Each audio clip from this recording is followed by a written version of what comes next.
Today we'll be looking at lesson 7.4, Triangles Everywhere. And our objective today is I can use my geometry toolbox to justify proof steps in 2 out of 2 problems. So we are actually going to start looking at proofs a little bit today. But first, let's take a look at this little meme that's gone around online. How many triangles do you see in this picture? Take a look at it for a second. Pause the video. Try to see if you can see many different triangles. You might start by seeing 3 or 4. Maybe you can see more. Maybe you can see 6 or 9 or 12 triangles. How many do you think there are? Then come back, see how many we can find together.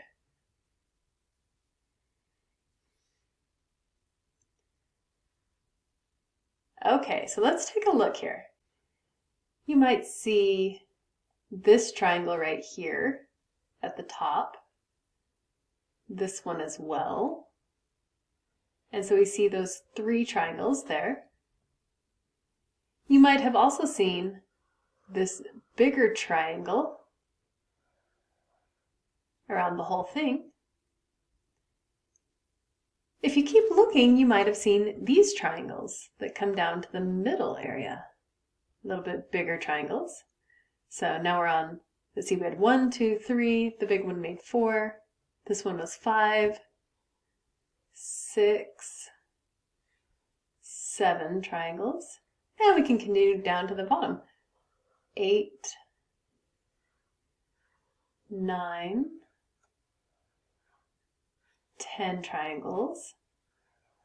Is that all of them? Can we see any others? Here, let's clear this board for a second so we can have a clean slate, see if we can draw some more. Okay, so we have a clean triangle again. We've counted 10 so far. Do you see any others? Maybe you saw this triangle where we take 2 of the top sections together. That's a triangle. And similarly, we can take these 2 as well. So that was 11 and 12. Similarly, we can do that in the middle section, 13, 14, and the bottom section, 15, 16. Okay, is that all of them? Do you think? Do we find all of them? We've found 16 so far. Let's clear this one more time. See if we can find any others. How about this one that takes all 3 top ones together? That looks like one. So 17, and then we can do that with the middle ones as well. 18. And we've already seen that big triangle. We already counted that one, so that's not a new one. It looks like we have found 18 triangles so far. Are there any others you can think of? So we did the top 3, down to the middle 3, down to the bottom 3, 2s together, 2s together, and then 3s together, for a total of 18. There's our last one that we counted before, the whole big triangle. So we said there are 18 triangles we found here. Notice we may have started with much fewer than that, but as we kept looking at it, we were able to see a bunch more. And this is sort of a skill, a tool we'll use in geometry a lot, trying to find triangles in other places. Have you noticed how much of what we've looked at so far is about triangles? How many of the rules and theorems and postulates we've talked about involve triangles? Let's look at our geometry toolbox so far. This is what we've studied so far. We have triangle congruence, which obviously is all about triangles. We have the triangle angle sum theorem, that's about triangles. Pythagorean theorems about right triangles specifically. Remember, it has to have a right angle, that makes a hypotenuse. CBCTC, corresponding parts.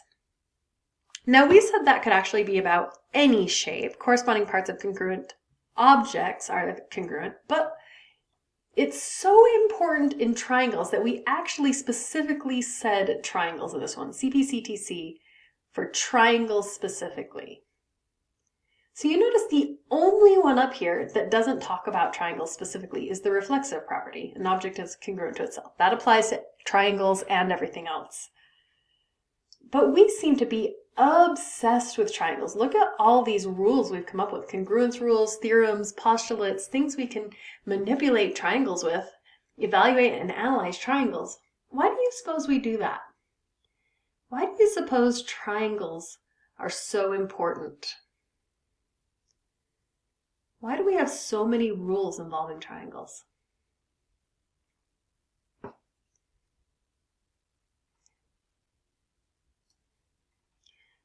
Well, if we look at any other polygon, what you'll notice is that we can actually make triangles in the middle of them.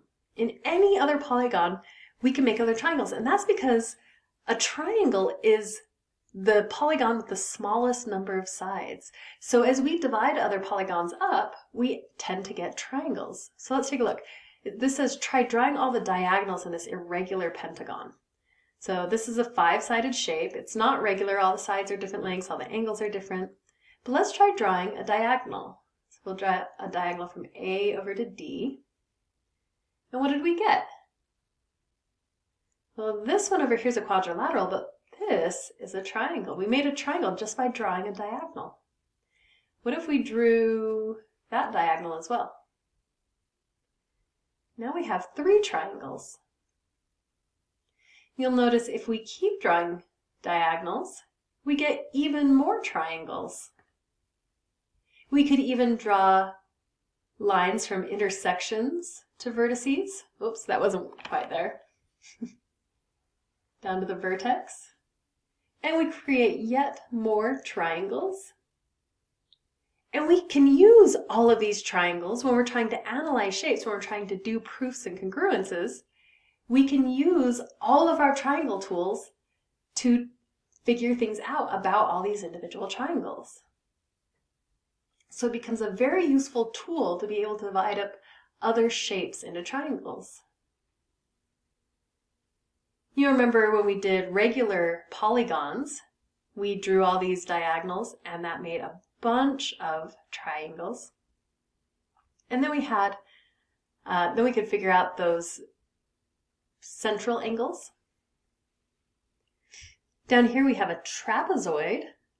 This is an isosceles trapezoid that's divided up into triangles with some congruences marked. We can even divide up triangles into other triangles to help us figure things out. So all of these show us ways we can use triangles to figure things out. So as we begin proofs, we're going to start looking at ways we can divide up shapes and things we can look for, congruences, ways we can apply the tools that we already know to prove other things. So let's take a look at what proofs are like, what they're made of, what we do with them. So here's a proof problem. Here's a pretty typical one. It says, triangle ABC is isosceles, and M is the midpoint of its base. Prove that angle AMB is a right angle. And then we also have this diagram over here. So this is a pretty typical proof problem. And here are the pieces of it.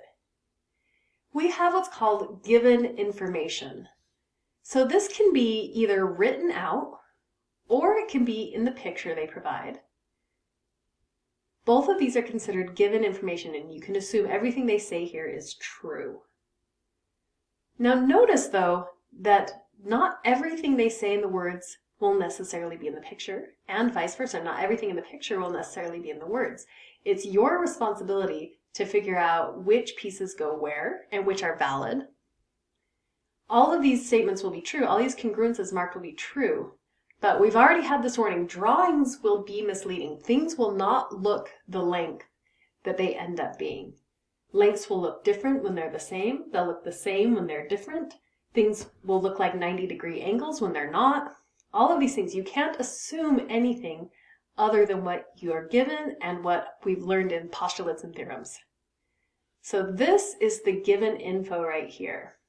The words they have telling you things about the shape and the picture they give you.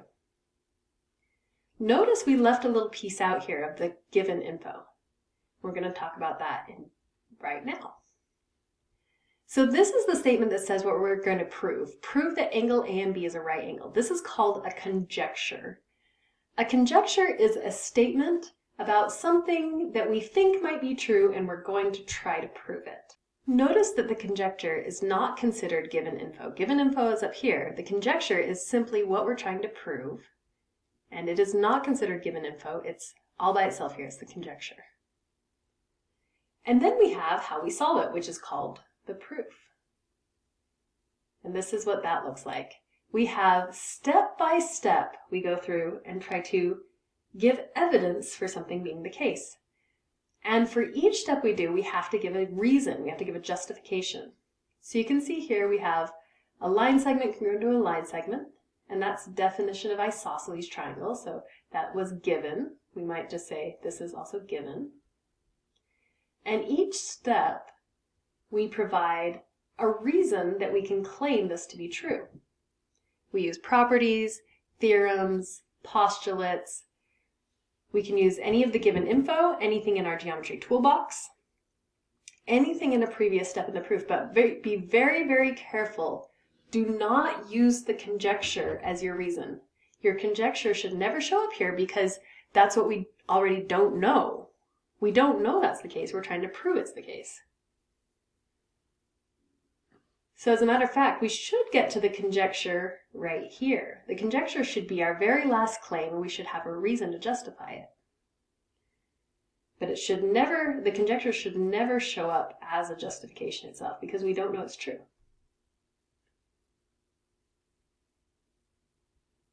All right, so those are the basic pieces of a proof and a proof problem. We have given info, we have a conjecture, and we have the proof itself with step by step.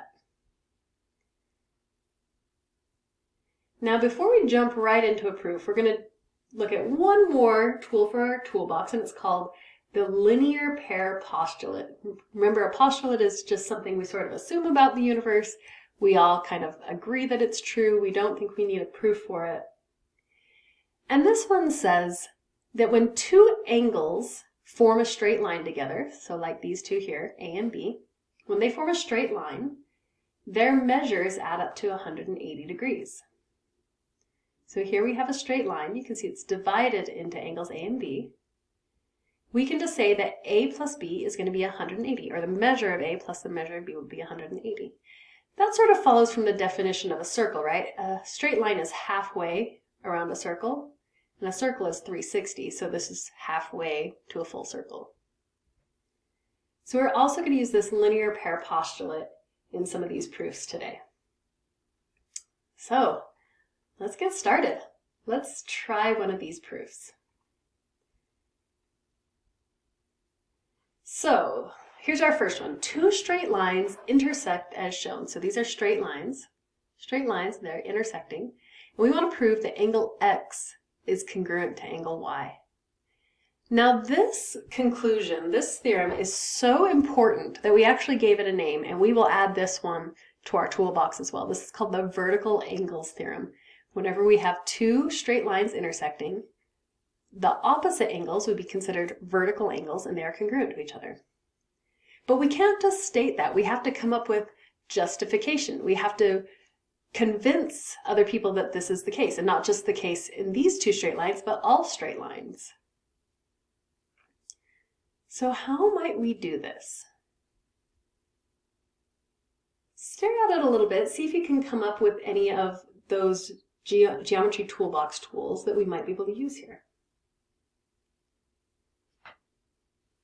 I'm going to name this angle Z, because we're going to use that angle. All right, So here's what we're going to do. I'm going to make a claim, and you try to come up with a justification for this claim, okay? So my first claim is that the measure of angle x plus the measure of angle z equals 180. Why might that be the case? Why do you think?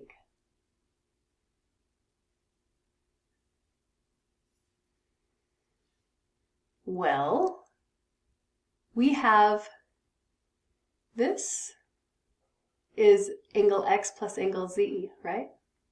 And this right here is a straight line. So we know that angle x plus angle z is going to have to equal 180 by that toolbox tool we just looked at, the linear postulate pair. Whenever two angles make up a straight line, they add up to 180. So that's going to be our justification here. We're going to say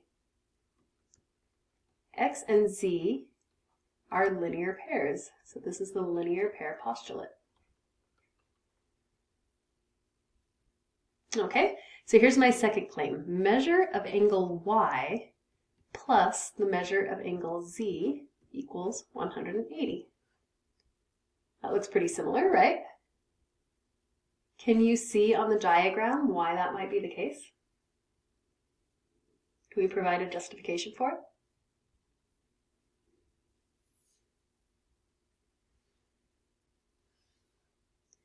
Notice if we now look at this straight line instead, this one, now y and z make up this straight line when we add them together. Y plus z is going to have to be 180.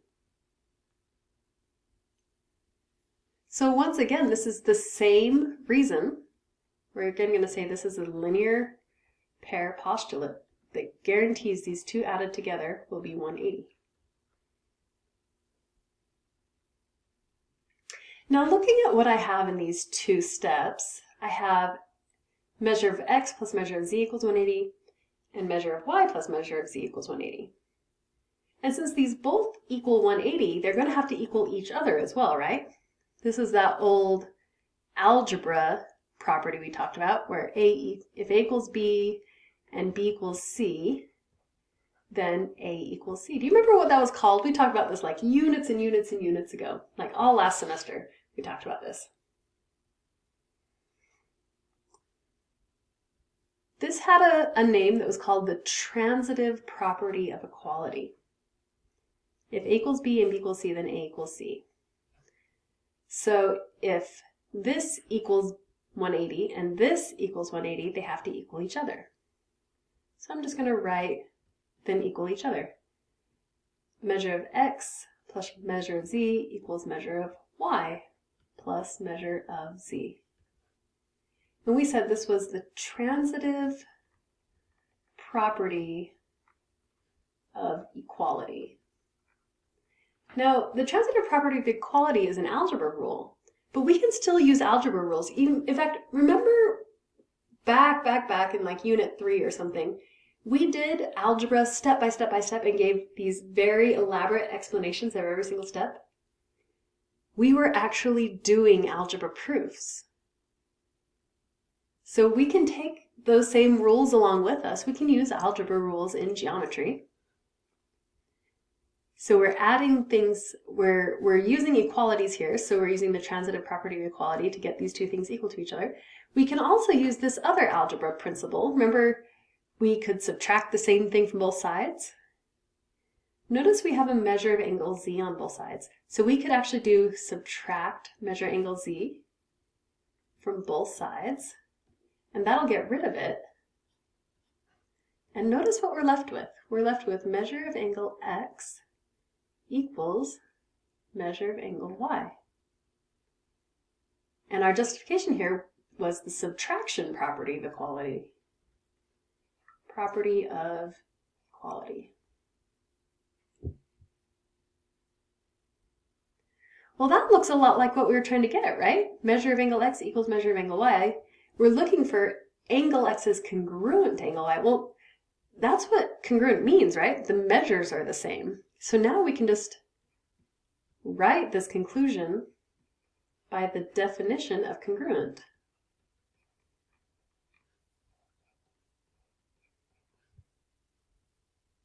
So we did it. We got to our conjecture. This is the conjecture, and that's our last step. Notice the conjecture never shows up over here in the justification. It's only the last step in the claim. And the other thing you might notice in some of these proofs, you might see this little symbol show up. This 3 dots in a triangle. This is read as therefore. So we have claim, claim, claim, claim, therefore the conjecture. So you may see this show up in proofs sometimes. Often on the last step, it often indicates we have gotten to the conjecture we were trying to get to. So just if you see that show up, that's what that means. It means therefore. It isn't necessarily required. That's just what it means. All right, so let's try another proof, shall we? We are actually going to add this vertical angles theorem to our toolbox. We can use it now. So let's try another proof now. Okay, so in the diagram shown, line segment BG is congruent to line segment SN, and angle RBG is congruent to angle RSN. Prove that line segment RB is congruent to line segment RS. Okay, just so we're clear, this is given info in the green.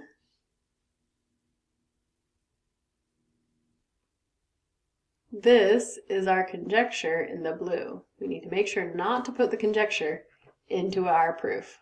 Well, into our argument at least, not in our justifications. And then the diagram down here is also considered given info. Okay, so we have some information in our given info that doesn't seem to be on the diagram. I don't see any congruences marked here, but we know that some things are congruent. So how do we show that? How do we make that make sense to our brains? Can we somehow transfer this information onto the diagram? Or is there something we could do with the diagram to make it look easier for our brains to handle? Well, one thing we might want to consider doing, as we did in the assignment yesterday, was we might want to separate out these triangles. Because I sort of notice there are 2 triangles here that are overlapping. There's that one, and then there's this one. And maybe it'll help us to look at them separately. So that's one thing we can do. We can just draw them separately, R, B, and G. And then this other one is going to look like this, kind of like that, and this. So this is R, N, and S. So what do we know about these 2 triangles? Well, let's see. They told us that BG is congruent to SN. BG and SN. So we could actually mark that, right? We know how to mark congruences on line segments. We just put like a little tick in it that matches. Or another way we talked about doing it was highlighting it a particular color. So maybe we highlight this yellow, and then we can see that those 2 sides are congruent. Okay, how about this next step then? We have angle RBG is congruent to angle RSN. So RBG, this angle right here, is congruent to RSN, this angle right here. So maybe we'll put a single tick there and there. Once again, we could use our highlighter and highlight this so we can sort of see it easier, see which parts are corresponding. All right, and then we want to prove that RB and RS are congruent, so this length and this length. But I'm not going to mark them because that's going to lead me to believe it's given info. That's what I need to get to. If I mark it now, I'm going to confuse myself, so I'm not going to mark that. What I am going to do is look at these 2 triangles and think to myself, how can I maybe make these congruent? Are these triangles congruent? They sure look congruent. They seem like they might be. We've got 2 pieces that are congruent. We have a side and an angle that are congruent. Are there any other pieces of these triangles that we can claim are congruent? Look at them for a second, see what you can see.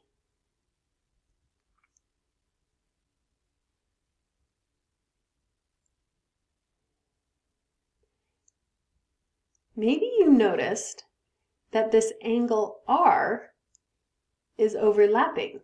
There's only one angle R here, and so we can say that angle R is congruent to itself. Angle R and angle R are congruent. If we want to highlight that to show the colors, we could do that. More easily see corresponding parts. All right, so look, now we have a side that's congruent, an angle that's congruent, and an angle that's congruent. Can we now claim that these two triangles are congruent? Is there a rule that tells us if we have two angles and a side, they're congruent? We do. In fact, we have two. We have angle, angle, side, and angle, side, angle. Both of those work. This one in particular is not included side, so we would call this AAS, angle, angle, side, which is one of our congruence postulates, or congruence theorems. So yes, these two triangles are congruent. Hooray! Well, does that get us where we're going? Close, almost there. We want to say that RB is congruent to RS. But that's the included side between these two angles, right? That's the included side between the green and pink angles. Those are corresponding parts. So we can say that corresponding parts of congruent triangles are congruent. That's one of our rules we came up with. And then we are there. Then we get to our conclusion. So we've got a whole plan of attack now. All we have to do is write down each of these steps that we did, and we will get to our conclusion. All right? So once again, I'm going to write down the claim. You tell me, or you decide, what is the justification for this claim. Here we go. So my first one is line segment BG is congruent to line segment SN. Well, that is in the problem, so we just say that's given. Also, angle RBG is congruent to angle RSN, also given in the problem. Remember, that was our yellow line, then our purple angle, and then we had to come up with this green angle, which was angle R is congruent to itself. Angle R is congruent to angle R. Now this might seem totally obvious, yes, but we did have a particular name for this in geometry. Remember, we called it the reflexive property of congruence. Reflexive property. All right, so now we have a side, an angle, and an angle. We said these two triangles are congruent by AAS, so that can be our next conclusion here. Now I'm going to be careful about the order I write the vertices. I'm going to go green, purple, and then unmarked. So RBG, and then green, purple, and unmarked, RSN. Oh, we need to put a triangle there, triangle RSN. So what again was the reason we said we knew that these two triangles were congruent? Well, we said it was angle, angle, side, right? Angle, angle, not included side. So AAS is our justification there. And our final step, we're going to say that this side is congruent to that side because they're corresponding parts. So RB is congruent to RS. That is our conjecture. That's what we were trying to get to. So we have a therefore. RB is congruent to RS. And we said this was corresponding parts of congruent triangles are congruent. That was our rule. Shows up in our geometry toolbox. We can use it as a justification. And we're there. We got through this whole proof. Amazing. So here is our updated geometry toolbox. We've added in our vertical angles theorem that we just proved. We also added in the linear pair postulate. This is a really good one to take a picture of for your notes. Remember, you can use these on your tests, on your quizzes, on your homework, so it's always good to have this handy nearby when you're doing proofs or proving anything in geometry, trying to figure anything out. Just having these handy and seeing which ones you might be able to use is very useful. Take a picture of this. Keep it nearby. That wraps up everything for today. I can use my geometry toolbox to justify proof steps in 2 out of 2 problems.